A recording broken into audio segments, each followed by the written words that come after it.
السلام علیکم ورحمۃ اللہ وبرکاتہ۔ الحمدللہ کفا وسلام علی عبادہ الذین اصطفیٰ، اما بعد۔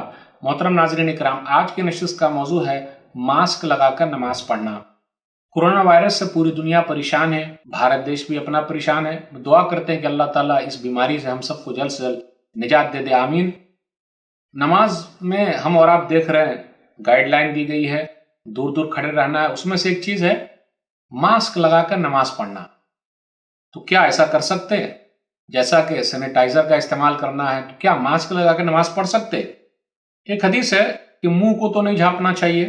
سنن ابی داؤد کتاب الصلاۃ حدیث نمبر 643۔ ابو ہریرہ رضی اللہ تعالیٰ عنہ کہتے ہیں کہ نبی صلی اللہ علیہ وسلم نے منع فرمایا ہے ان یغطی الرجل فاہ، کہ آدمی جو ہے اپنے منہ کو نماز میں ڈھک لے۔ تو میرے بھائیو، یہ عام حالت میں ہے، لیکن پریشانی کا مسئلہ ہو تو اس وقت تو ڈھانپنے کی اجازت ہے۔ آپ دیکھ لیجئے، چھینک کے وقت نبی صلی اللہ علیہ وسلم منہ کو ڈھانک لیتے تھے۔ ابو داؤد کے اندر ہے کتاب الادب حدیث نمبر 5029۔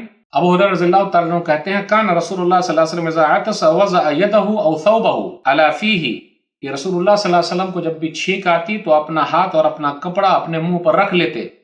وخفض او غض بہا صوتہ، اور ہلکی آواز نکلتی۔ دیکھا آپ نے، یہ سب مجبوری کے تحت ہے۔ الضرورات تبیح المحظورات، ضرورتیں جو ہیں وہ حرام چیزوں کو بھی حلال کر دیتی ہے وقتی طور پر۔ تو میرے بھائیو، مجبوری میں ایسا استعمال کیا جا سکتا ہے۔ ھذا ما عندی واللہ اعلم بالصواب، والسلام علیکم ورحمۃ اللہ وبرکاتہ۔